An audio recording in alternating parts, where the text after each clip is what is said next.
Guys, thanks for coming. Thanks for staying.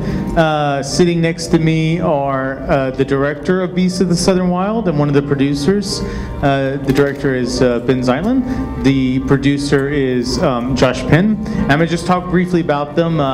Josh Penn, who's on my far right here, is an Academy Award nominated producer.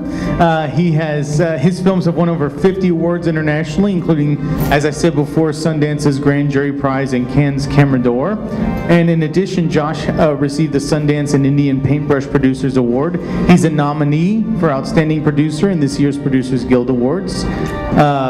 Josh has a lot of upcoming projects, including a stop-motion animated film by Henry Selick, who did Coraline and the Nightmare Before Christmas. The documentary, you're going to have to pronounce it. Chapatulas from Hot Docs, which is the HBO Emerging Filmmaker Award, as well as several feature debuts of top emerging filmmakers. Josh also, which is exciting, previously worked as the Michigan New Media Director for President Obama's 2008 campaign, and he is the Senior Program Manager for the re-election campaign. So everybody, Josh Penn, right here, the producer. Of course, you know Benh Zeitlin, who is the director of Beasts of the Southern Wild. He's also a writer, and you may not know this, a composer. He composed the music also for Beasts of the Southern Wild. Yes. He's also an animator. Court 13, of course, does a lot with animation, and is one of the founding members of Court 13. His award-winning shorts include Egg, Origins of Electricity, I Get Wet, and Glory at Sea. And of course, Beasts of the Southern Wild won the Grand Jury Prize, the Camera d'Or at Cannes, and has been nominated for 4 Academy Awards. And he lives in New Orleans, Louisiana. He says with a pack of wild animals. Everybody, Benh Zeitlin.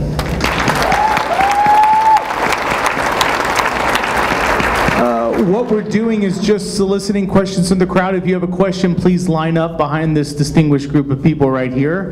And when it is your turn, please just step forward and ask your question. I'll pass the mic to Ben and to Josh for them to answer. Go ahead. Okay, great. First of all, thank you so much for such a wonderful, beautiful film that really showcases our state really well and sort of our spirit. I have lots of questions, but I'll keep it to 2.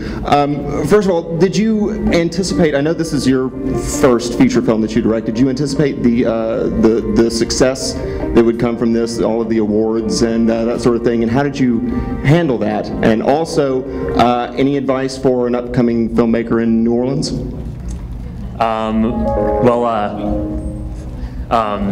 We didn't anticipate the success in any way. We actually finished mixing the film 2 days before it premiered. We woke up at Sundance. I think our grandest ambition for this film was that it was maybe going to play in a movie theater at some point. But we seriously imagined taking it to colleges, taking it around with like a truck and a projector on the back and showing it town to town. It was a really, really small, it was our entire lives, but it was a rinky-dink movie. It doesn't have anybody famous attached to it. And so what happened was one of these crazy, American dream, fairy tale type things. And going through it was surreal. I don't know how else to describe it, but it's been a wonderful experience. To be a year and a half out of having the film premiere and have all you guys here showing it in Louisiana and people wanting to see it, it's just been a dream come true for a filmmaker. How I've handled it is, I don't know how to describe it. It's just, for me, it's always just about making the next film, and and then we're finally getting to the end of the promotion and starting working on a new film, and so that's really exciting. And advice for my advice for filmmakers starting out is always don't be afraid.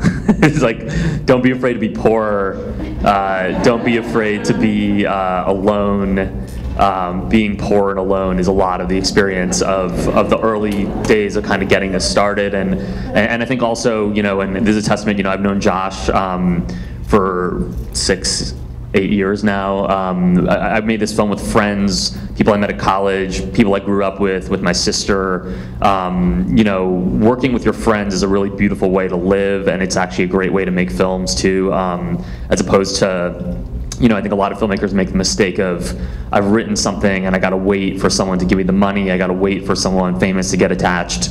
You don't want to wait. You want to be making films all the time and practicing, getting better. And so even if they are horrible films that everybody hates, it's better to be making them than waiting around for someone to tell you or give you permission. So yeah, that's it.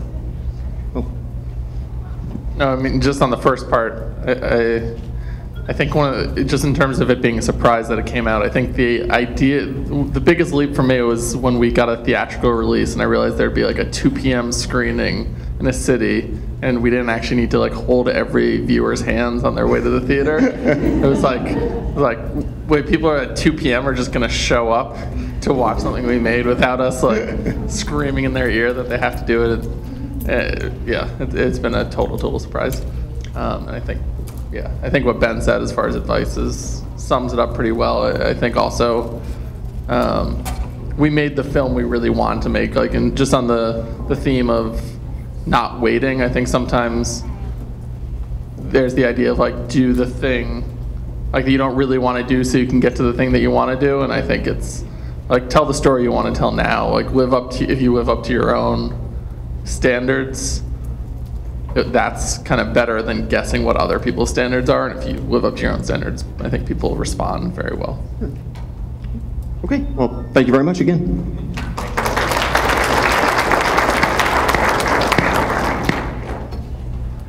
Okay, well, my first question, this might seem kind of trivial, but it seemed like in every scene there was somebody holding alcohol, and I don't know if that's just part of the setting or if that was there's some profound significance to that. And then the second one, it's really unrelated, but did your experience in animation go into this production at all? Yeah. Sure. So as to the alcohol, I think that we were trying to portray a place. We didn't want it to be. I mean, both in the place and in the character of Wink, we didn't want to portray a utopia. Right. We wanted to portray a place that was both incredibly fun and incredibly dangerous and incredibly fulfilling, but also incredibly destructive. And part of the idea behind that was to present characters who might normally be judged. And when you normally watch a movie, if a character is drinking, it's a bad thing, and generally if that character is a good guy, at some point there's got to be a scene where he pours the beer down the sink and he goes to the son's Little League practice, and then you're like, okay, that's a good guy. But that's not my experience of how life actually is, and you have wonderful people who have flaws that don't necessarily manage to correct those flaws, and I wanted to present one of the challenges that Hushpuppy has on her plate is that these people around her aren't going to suddenly be perfect. They're not going to, the place she lives in isn't going to suddenly be utopia. She's going to have to learn to love it with its flaws, and that's an incredible challenge both for her and for the audience. And so that was one of the ways in which we wanted to challenge the audience's perceptions, I guess, and and alcohol was a good one because of the celebratory nature of the place, and it's both something really fun and destructive, and so that was sort of the way I thought about drinking in the film. The second question was? Animation. Oh, animation, yeah. I mean, I think that animation, Josh can probably speak to this, yeah. I can, as a producer, so Ben was writing the script spent about 1.5 years writing the script, and especially in the early drafts, you'd get these, early drafts, people were literally like swinging on chandeliers in every scene, which doesn't really fit into what you see the movie now, but they're, right. Yeah, cows got catapulted. There was, I think one of the first scenes was Hushpuppy like riding a street sign that was like attached to the back of Wink's truck to the school, like sledding on it. And I think how that's tied in is in animation, anything's possible and nothing's dangerous. Like there's potential. I mean, obviously it's challenging to do animation as well, but it doesn't have the same physical bounds as when you actually need to get a 6-year-old to ride a stop sign to school. But I think so while those scenes didn't actually make it in the movie for both creative and practical reasons, I think what's really nice coming from an animator is that you do have this idea that anything's possible, and you're not like a lot of lower budget films are very constrained by like what's possible, quote unquote, and end up being, you know, 4 people talking in a hotel room or a house or something, and we wanted to make a movie that was much bigger. And so at every turn, I think the fact that Ben's imagination is partially rooted in imagination is rooted in animation was really helpful for that. Yeah. Okay. It was a great movie. Thanks.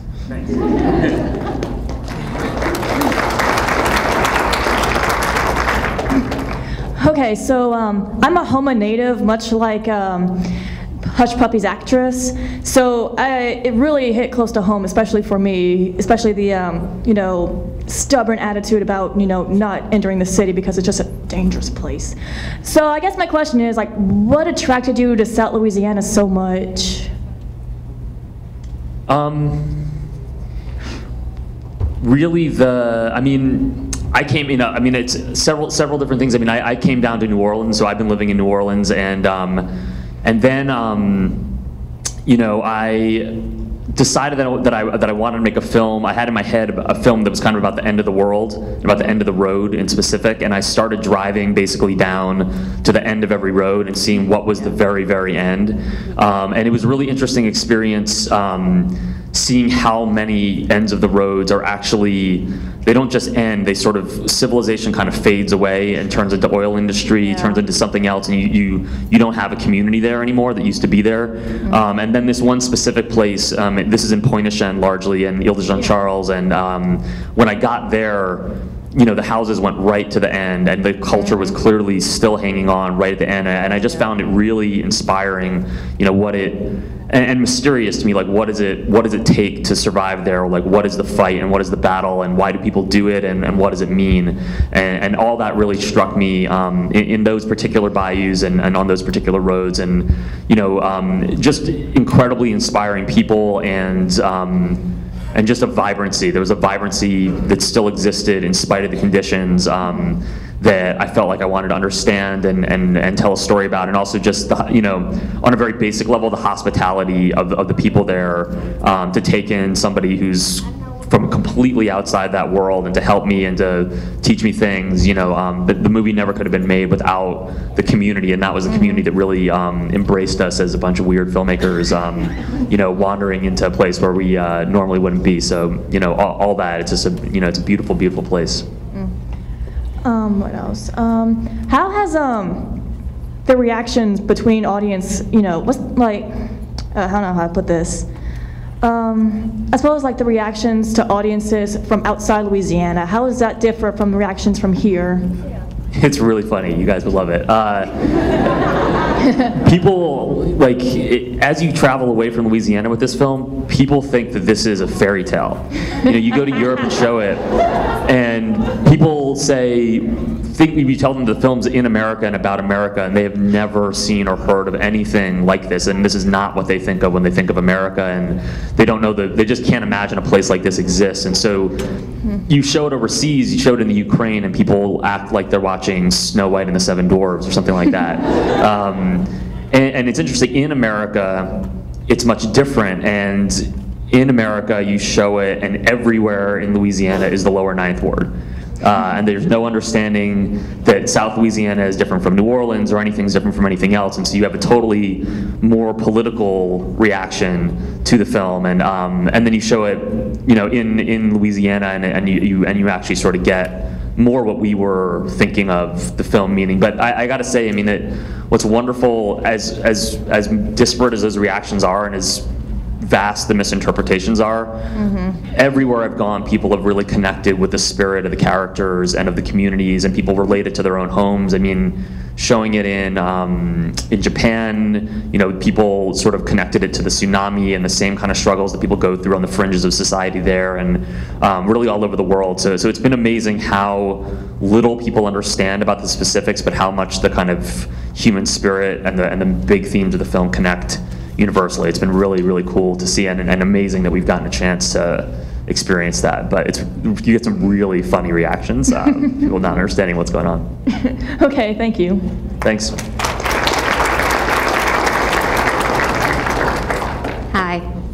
First of all, it was beautiful, beautifully done. I'm actually a, writer that's into everything, and some friends of mine were about to start trying our hand in film, and actually one of my possible film partners is very shy. But we wanted to know, in the beginning everything seems really expensive, and that's what deters us away from trying. Is it really worth paying per a day to rent equipment and just going out there and getting started? I think you can do stuff with really, you don't need fancy equipment. Like at the core, it's the story and like the spirit and the energy.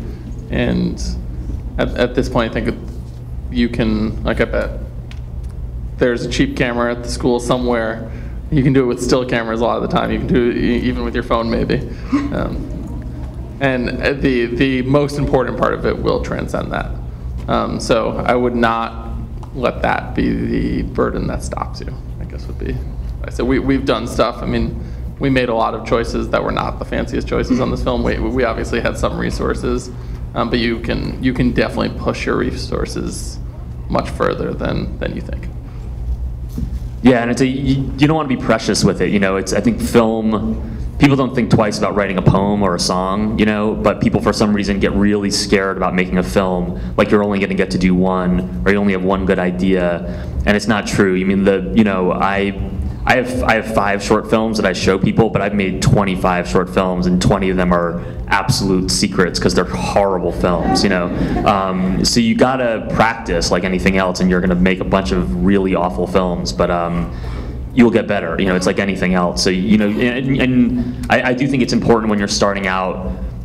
Just don't spend money. You don't want to, like, that is a bad thing to do, to spend too much money when you haven't practiced enough. So it's just better to practice and get better, and then when you feel confident, when you feel confident will often coincide with the point where somebody thinks it's worth giving you money to make your film. So I think I think that's what I'd say.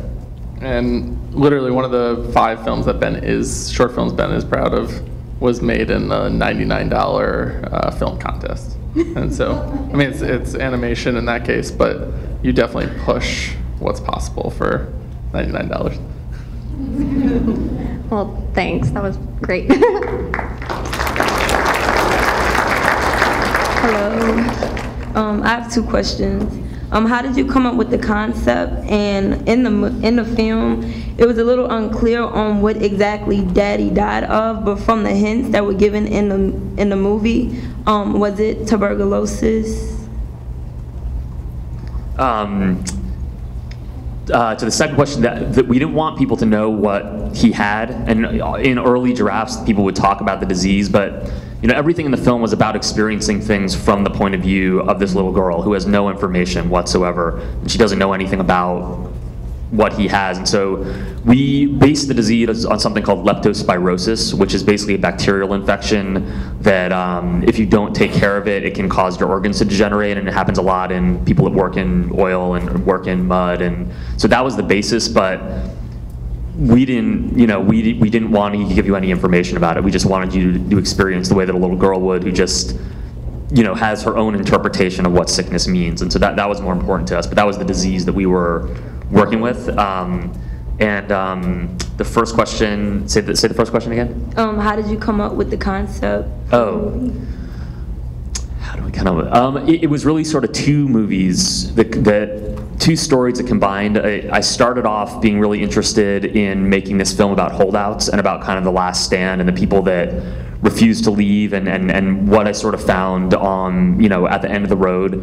And this idea, as I went down there, I would talk to people and they would say, they would say, this is the end of the world. Like, this is the apocalypse right here. You're looking at it, And so this idea of the end of the world and the people that were going to stay and fight that was sort of where I started. And then that story found a parallel in this play that my friend had written called Juicy and Delicious. And so we wrote the film together, and her story was the one about the father and the daughter and the sickness. And basically, the idea was that there was a parallel in the emotion of a little girl losing a parent and in a community losing its place. And so I had written a story about a community losing its place, and then I found my characters and sort of the microcosm in the story of a little girl losing their father. And so I started combining the 2 things and writing them together, and you know, the final screenplay is nothing like my original idea or like Lucy's play. It's something totally new, but it came from those two seeds, really. Thank you. Thanks. Hello.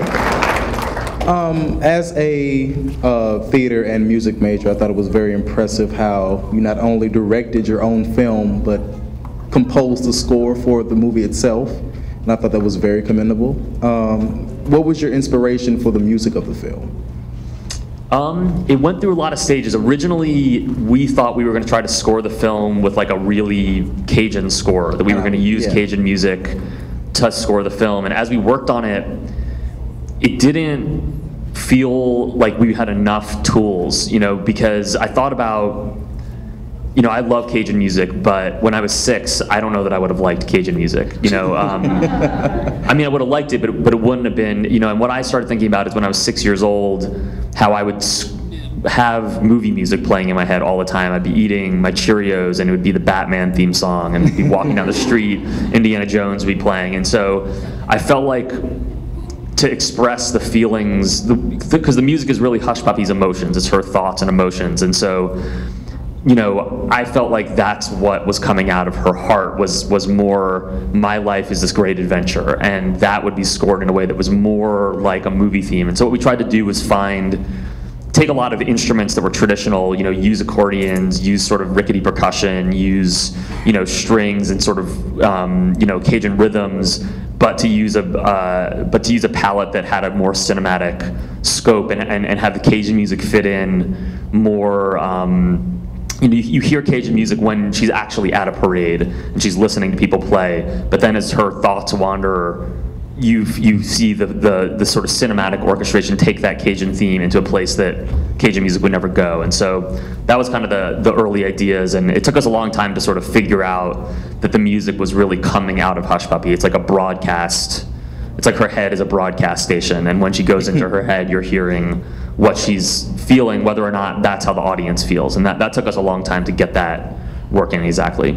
Okay, and I have one last question. I've always been curious as to how to give a child star like 9-year-olds, 8-year-olds, 7-year-olds direction and to correctly portray the emotion that you want for the film. How was it working with a 9-year-old little girl? Well, she was 6, actually. 6? Whoa, okay. Yeah, which is different from 9. Yeah, I mean, it was amazing. I mean, she could barely read when we started the film, you know, and it was a long rehearsal process. I mean, we rehearsed this film for 4 months or something like that, which is really unusual. And I don't know, I mean, it was really directed in a very traditional way. You know, it wasn't like we had to trick her into doing things or actually scare her to get her to look scared or something. She could really act, and she's a virtuosic actor, but what it took was really us becoming very close friends and having a really, the most difficult thing wasn't her ability or her ability to express emotion or her ability to understand a scene or the character. It was, you know, it was her will and her focus. And so it took us really creating the character together, collaborating on the script, so she felt like she owned the script. You know, she wrote a lot of her own lines, and and she really felt an ownership over it. And so in moments when she felt like she would rather be doing cartwheels, but we had to do 3 more takes, it was the ability to sit down and say to her, you know, this is our Hushpuppy, we have to bring Hushpuppy to the world, and I can't do that without you, and her feeling a responsibility to actually go there. That was the hardest thing, was just keeping her working as a 6-year-old on something that's hard to do. But as far as the performance goes, I mean, she's, you know, the Einstein, Beethoven of 6-year-olds. She's a totally virtuosic actress. I mean, I think she's going to be one of the greatest actresses of all time. So that's just casting. That was 9 months of casting and 4,000 girls that we saw and looking for the right one. And so that's part 1, and then part 2 is putting the work in, you know. Okay, thank you.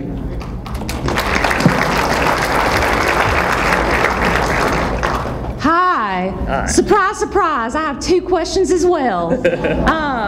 Well, let's start with this. I kind of suckered my dad into watching the movie, and I started asking him questions because he works in South Louisiana a lot, especially Terrebonne Parish. And I'm like, where is that? And he says, well, that's Montague. You know, he realized the water scenes were Montague.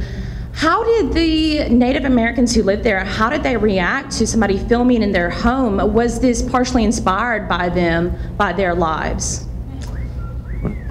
One of the things, I mean, we started going down, we're very aware, I mean, towns are very, very small towns, like one-lane roads. We were very aware early on that we wanted to make, we weren't sure initially which community we wanted to make it, but once we found it, we said we don't want to make it like on these people's land, we want to make it with them. And so we started going down about a year and a half before we actually shot the film, and building relationships and really finding the people who wanted to be fully involved and become our partners in making the film.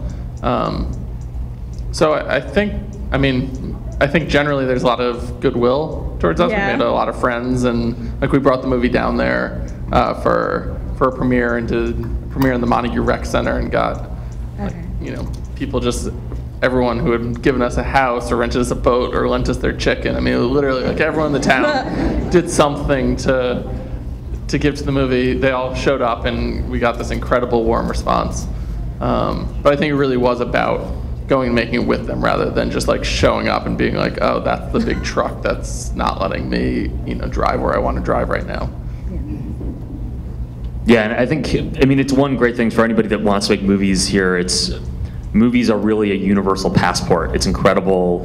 I don't think we could have gone down and said, we want to make interpretive dance about soil erosion. Do you want to be a part of this? People would have not. But when you're making a movie, and you're making an adventure movie and a fictional film, people were really excited to be a part of that. It's because, and it's just one of the great things about movies. Everybody loves movies in some way, or almost everyone. And so that very early on was kind of how we got to be part of the community. Was just telling people we're making a movie. They're like, oh, is it a documentary? It's like, no, it's it's an adventure film. It's about the end of the world. And then it'd be like, oh, I got to go show you where you need to film this. And we had a lot of participation that way. And it was really wonderful.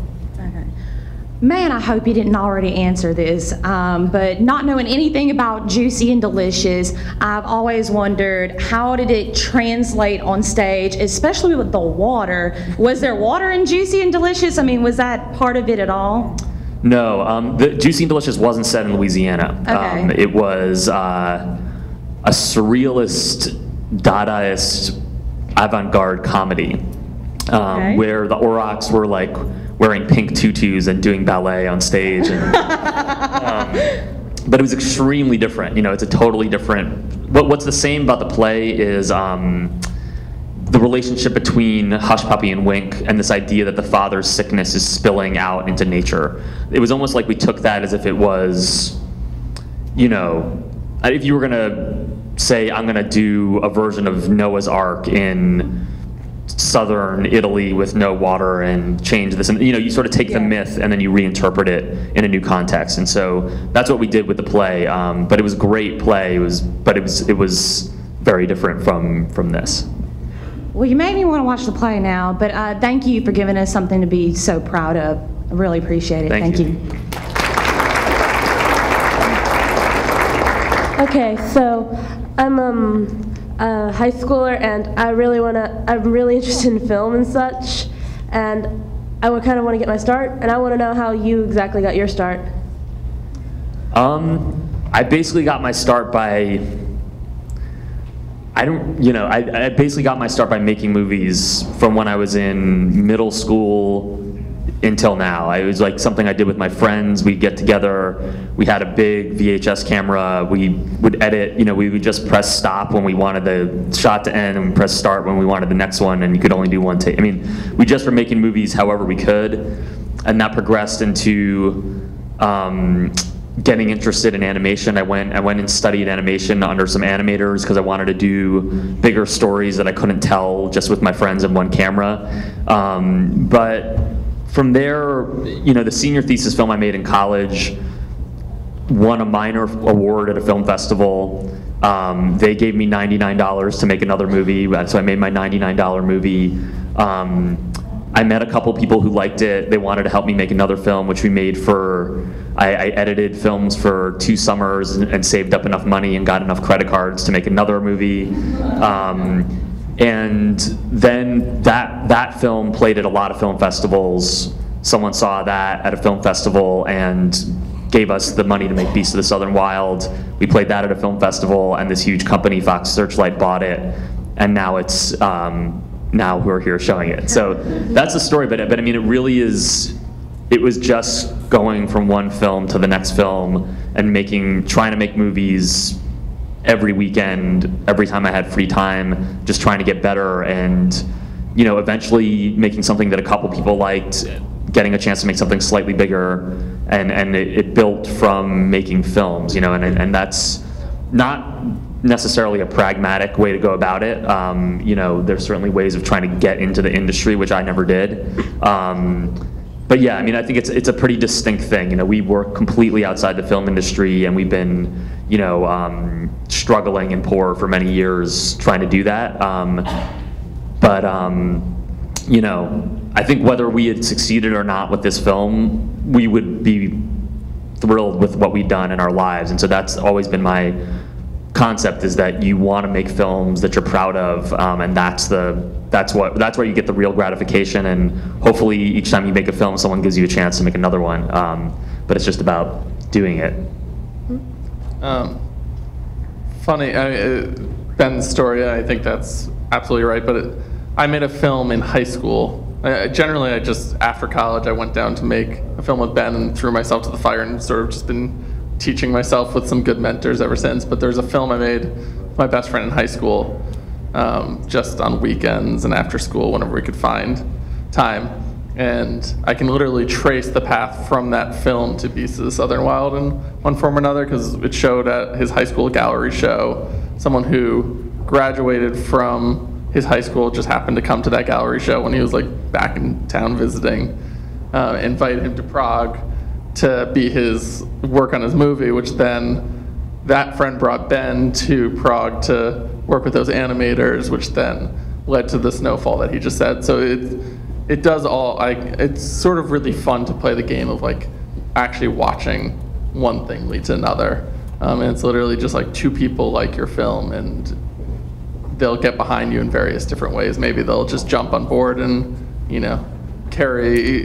carry light the next time, or maybe they'll want to act the next time, or maybe they happen to be able to give you $99 for your next film. But it does actually work that way, which I think is really fun. But in general, my way of getting into film was literally I made that film, then I didn't think about making films at all.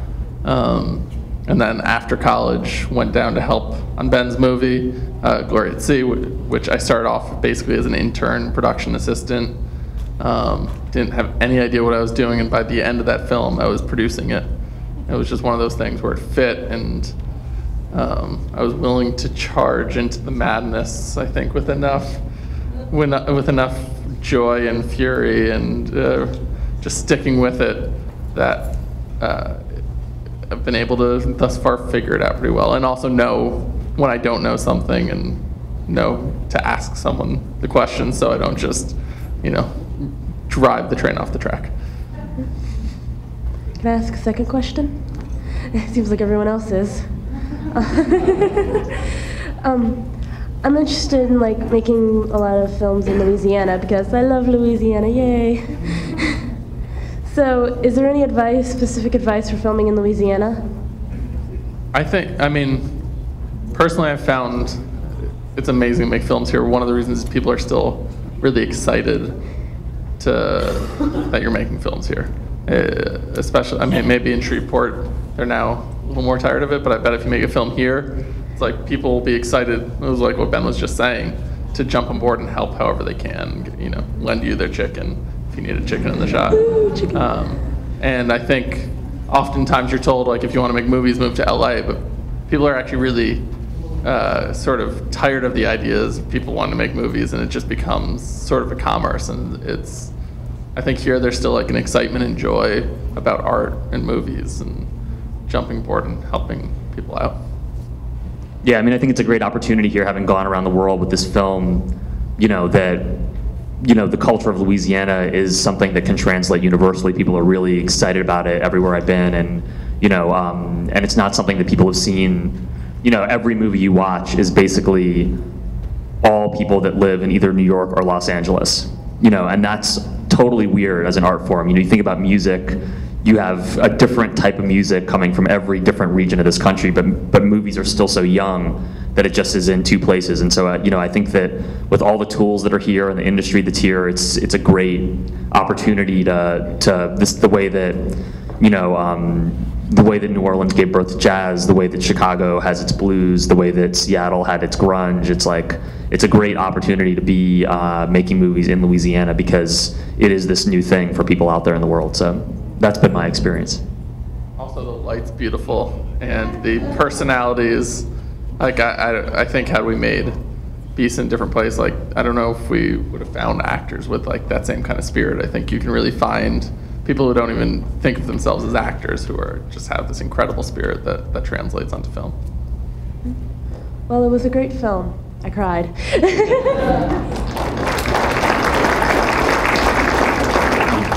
A beautiful movie. I loved how filthy it was. I'm a big fan of a filthy movie.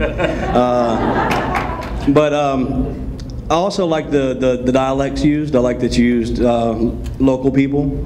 I think I recognized relatives in some of them. But I'm from the Gulf Coast. I was there for Katrina. I was there for the oil spill. Cultural preservation and wetlands preservation are two of the big passions in my life, and I like that this movie kind of captured a bit of both of that. But were you thinking of making this movie, or a movie similar to this, back with Katrina and Rita and then the oil spill and those events? When this movie was actually made, we started this film on the day that Deepwater exploded. Day one of our shoot was when the oil spill happened. So actually our process of making the film was invaded by the oil, and that we felt like they were the aurochs coming, this black line moving towards us the whole time, and it was a really scary thing. But I guess that's just to say, I think my idea, I started writing this film in 2008, right around Gustav, around that time. And I think I didn't want to make a film that was specifically, I wanted the film to be like a fable and not be just about specific current events. And the way I thought about it always was this was not necessarily a film about the past, but it's a film about the future. And to sort of imagine future storms, or just what it's going to take to live in a place where the environmental problems that exist now are continually getting worse, and what that battle is going to be into the future, and not have it be a historic film rooted in one thing that people could have already, I didn't want it to be divisive in that way, because you start talking about, especially, you start talking about Katrina and people want to start talking about George Bush, and I didn't want to make a film about George Bush, I wanted to make a film about communities and what it takes to survive. And so it was important to me to sort of, root it in the political issues, root it in the environmental issues, but sort of float just above it to where people can experience it universally without thinking about, whether they are for drilling or not, or for SUVs or Priuses. That wasn't important to me. I think it's much more important, and there's a universalness to what it feels like to lose your home. Everybody can relate to what that feels like, and so that was the strategy as far as where we wanted to position it in relation to current events and political issues. All right, and also if you could set this anywhere else other than Louisiana, which is kind of hard to do because it's just perfect for it, but is there anywhere else you think you could have set the movie? Yeah, on the coast of Alaska. Nice. Yeah, actually. No, seriously. Awesome. It's the same. It's the other. South Louisiana and coastal Alaska are the two places disappearing from the earth most rapidly. And so, that was the heart of the film, was talking to people who used to live in the woods and now live in the water, and sort of what that feels like to have your home and your history erased during your lifetime. That's just so tragic. It is. And so, there's other places where that's happening, but I've heard a lot of stories about Alaska that are similarly, unique culture, unique language, that, over the course of our lifetime, it'll be a fairy tale. You know, the Eskimos will be a story that's like a fictional story you tell people, and it's in danger of happening here. So. All right, well, thank you. The only other time I've ever spoken with a film producer, he was working on Fast and the Furious 6, so that doesn't really count.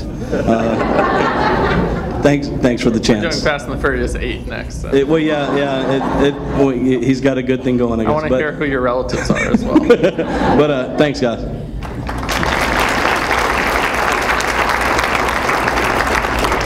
Hi, how are you? Good. Well, throughout my life and all my English classes, they have always told me that every author or poet has some underlying meanings under every line in every poem. And I was just wondering, is there like an ornate or elaborate meaning under the story? Because I know maybe the wild beast, has some kind of underlying metaphoric, allusional thing. So is it that complicated, or is it just simple? I think it's both complicated and simple. I think is the answer, actually. You know, I mean, that's how I never. You know, I'm not that smart. You know, I can go on and on. If you pick any shot of the movie, I can tell you why it's there and what it means to me, and all the places the ideas came from. And yes, it does have that to it, and we can sit here and talk about, I could sit here and tell you about all the different things the aurochs mean to me and where they come from in history and how they relate to death in the film and how they relate to the environment in the film and why, you know, all these things. But for me, it was very important, you know, this is a film about a 6-year-old girl, and one thing I always kept in my head is if I make this film and I show it to my 6-year-old girl and she doesn't like it, then I've failed, you know? And if you can't understand the story without understanding all that meaning, then it doesn't work to me. And I think that, you know, to me, the most important thing in the film and the most important thing in the story is the emotion, you know, and because that's what's really universal, and that's something that a 6-year-old or a 86-year-old can understand is the feeling, and that's very simple. You know, there's no complex history to a feeling. It's just a feeling, and so, you know, I always try to, you know, the feeling adds to the meaning and the meaning adds to the feeling, but you got to have both things to me. So that's sort of where I come down on it. And another thing, can you say like one aspect that, or one significant aspect that the Beast had to the film? Because I'm just curious. Sure. Yeah. I'll try not to go on forever. The Beast come from the cave paintings was the original inspiration, and the reason I thought, you know, so Hushpuppy is sort of seeing herself as a caveman, you know, as this creature on the verge of extinction who is making her mark, and what is that mark going to be, and how are people, when her race is gone and her people are gone, how are people going to look back and understand who she was and remember who she was? And so that was sort of the idea, is that she hears this story about the cavemen that were fighting against the aurochs for survival, and the way that any 6-year-old is haunted by ghosts or monsters, they haunt her world. And so, you know, the end of the film, one of the things that I think is really important about it is you have these two animals that are meant to destroy one another in the natural order. One is bigger, supposed to eat the other has to protect themselves and should kill the other one. But you have this moment where two creatures on the verge of extinction look at one another and think, I'm going to let this animal live, and I'm going to respect that this is the last of its kind, and you can't kill the last of their kind. And so that was part of the meaning of why they are what they are, and what that moment means to me at the end of the film is this really brave moment of respect between two animals that don't necessarily know how to communicate with each other. And so there's a lot more, but that's one thing. Thank you so much. Yeah. I don't think I expected it to be so radically feminist. As a radical feminist myself, the idea of a young girl having such a leading role and then defending home, I mean, those are radically feminist subjects. So thank you so much for that. I think that's just awesomely beautiful. And now that I've buttered you up, I'm not going to ask you for $99, but could I Vine you, maybe humming 6 seconds of some of your favorite bit of your composition in your soundtrack? Would that be possible? Vine it? It's a app for an iPhone, and they expect it, it's fairly new, it's only about 3 months old, and they expect it to do for video what Instagram has done for photos. So it's a Vine, and it's a continuous looping.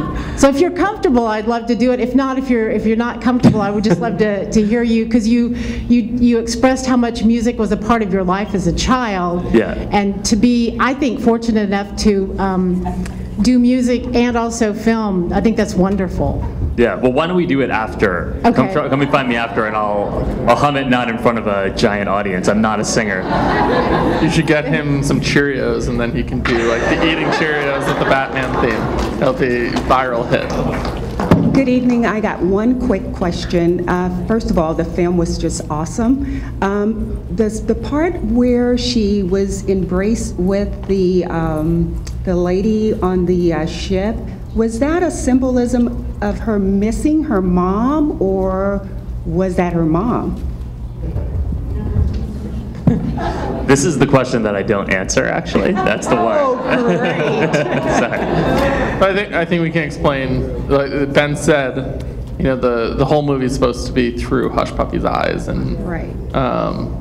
I don't think we necessarily want the audience to know more than Hushpuppy knows at any given point, so we want you to experience it as she would Okay. experience it.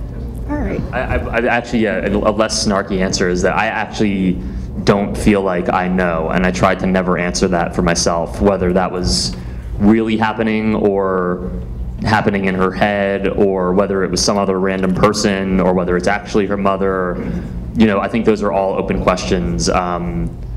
But I always tried to make the film the way that Hushpuppy would make it, and so as an adult you can analyze it, but for Hushpuppy she's definitely with her mom, you know? Okay. So I tried to shoot the scene as if that's what was happening, and edit it as if that's what was happening, but obviously you look at it and you don't know if it's real, and I think that's part of what's sad about it. Yeah. Well, thank you so much. Hello. I was just wondering, was the film available anywhere for purchase? Yeah, totally. It's on Amazon.com, and you know, I don't know, everywhere you can get movies, on iTunes and all that kind of stuff. Okay, thank you. Might even be at Walmart sometimes. Yeah.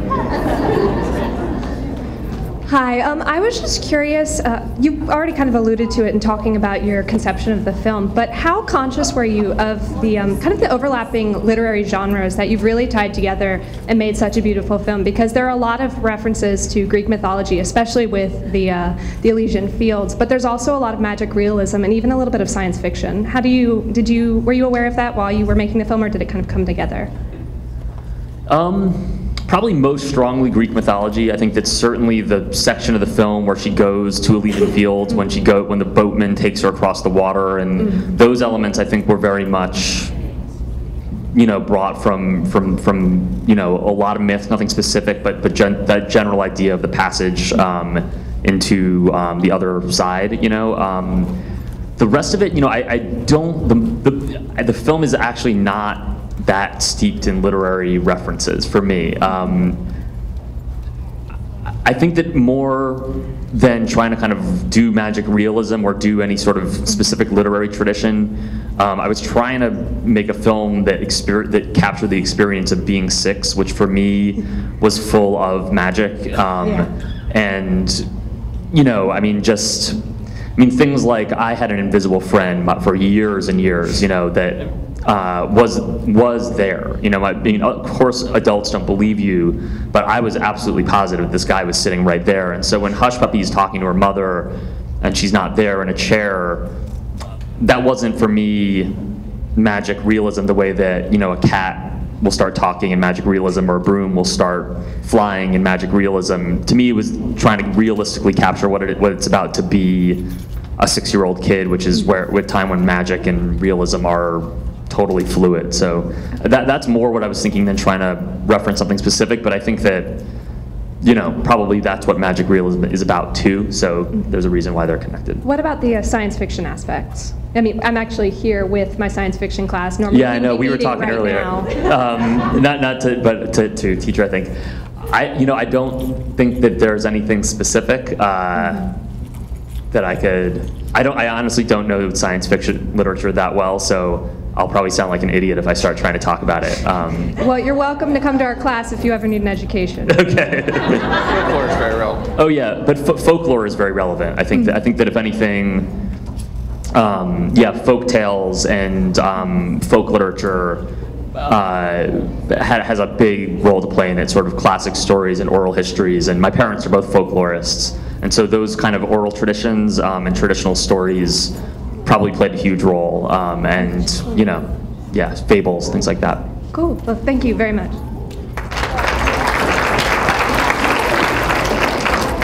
Hi. I was just curious about your MGMT music video that you mentioned earlier. And especially after seeing, some of the scenes that Hushpuppy was in, I was just wondering how the parents of these children sort of reacted to the scenarios they were placed in. Well, I would say specifically with Quvenzhané's mom, I mean, she's like one of the unheralded heroes of the film. Like when you cast a kid, you're also casting the mom, and I think there's a long history in films of having parents who making the film very unpleasant or hard, and her mom's just tremendous, and took very good care and kept her very grounded, and was also she was on set every day and by her side, and making sure Quvenzhané was on point and that we were getting the film, because both things are really important. I think oftentimes the things look a lot scarier than they actually are in this film. Like the magic of movies is that like when she's swimming out in the water, the three of them are swimming out in the water, and it looks like they're just in the middle of the vast expanse. Like that water is actually like 4 feet deep or something. There are things like that. Even though it is actually really far out, it just happens to be a really shallow body of water. And then I know from the MGMT music videos that I didn't actually do the video with the little kid crying.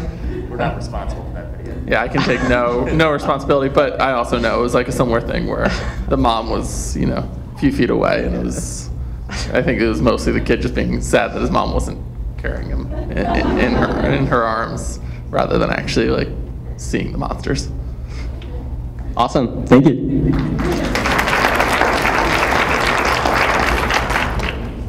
Hi, seen the movie 3 times, and Hushpuppy just still kind of lives with me, or lives in my heart. Did the character of Hushpuppy end for you when they walked away from the bathtub, or do you still, Hushpuppy would be, down Canal Street or something? Did she end with you at the end of the film? Oh yeah. No, Hushpuppy has had this very strange effect on my life because she's so good, and way better than me. And so it's a funny, she's almost like the good angel on my shoulder sometimes. Like anytime, if I want to tell a little lie, if my mom is worried about me, I'm just gonna, make up some shit so she'll leave me off the phone. Hushpuppy starts saying, that's not right to lie to your mother. And she I feel like she's made me a better person and braver. I mean, I think that facing the death of a parent is something that has always been one of my greatest fears in life, and having made the film and the way that she does it, that inspires me. I don't know. I mean, when I have to face that, if I have to face that, she'll be in my head, and what she does and then the action she takes are something that, will definitely, I'll have to live up to now in my life. So, yeah. And then a last question that may be kind of stupid, but it bothers me every time I see it. It just, puts the question in my head. In the scene where they're fixing the schoolhouse and they put the spikes on the roof, does it have any significance or a purpose? Is it keeping the chickens from roosting on the thing, or does it have some kind of significance? You're catching us with our pants down on this one. But what was up with that? It had a significance which is no longer in the film. It's something that got cut out of the film. So there's nothing specific that but generally they're building a sort of survival fortress, and we felt like, as bizarre as it is, it's not there's a lot of strange architecture in the bathtub. People sort of do what they want to when they want to, and it doesn't. The context around those spikes is no longer in the film, so they are kind of hanging out there. But I think they're beautiful and they're awesome, so we left them in. Thank you so much. I think we have time for one more question, so we're going to end with this one. But I would like to mention too that Josh and Ben are going to be up here after we're done. So if you would like to come talk to them, they'll be available. So that's a lot of pressure for just one question, but. Since this all takes place in, not takes place in, but his frame of reference is Hushpuppy, how come the other children don't really get that much, or if any, dialogue? It makes her seem kind of, I don't want to say separated from them, but I was just wondering why they weren't really incorporated to the film, especially with how much screen time they actually do get in the background and such. That's sort of, this is another thing that happened in the edit. There used to be a lot more to the film. The major change that was done to the film in post-production was that all the minor characters had whole other stories. And so all the children, all the people around the bar, the teacher, there was a whole world outside of Hushpuppy that really was very vibrant and that I loved. And what we realized in the edit was that anything that happened with Hushpuppy not around took you out of the film. It was a really strange thing to realize, because a lot of information and a lot of characters, you really got to know them times when Hushpuppy wasn't in the scene. But what we realized in the edit was that being inside of Hushpuppy is such a powerful emotion and such a powerful kind of intellectual experience to be sitting in her, that even though we lost information and we lost characters and certain people sort of blend into the background, that the feeling that you got from staying with her was more powerful than getting to know those characters. And so, they used to have lines, not a lot, but they used to have worlds of their own and stories of their own. But because Hushpuppy's focus is Wink, and everything to her is about saving her father and that mission, her focusing on the girls, it just directed the emotion away in a way that made the film feel less strong, and so that stuff ended up getting cut tragically, because they were all amazing actresses and they were really funny. A lot of the humor of the movie, there's a lot of comedy in the film originally that existed with the girls and existed with the the people at the bar, and those things tragically will only be known to me and Josh. Thank you, guys. Please help me thank Josh, Penn, and Benh Zeitlin for coming to Northwestern State University. Thank you so much, guys. Thank you.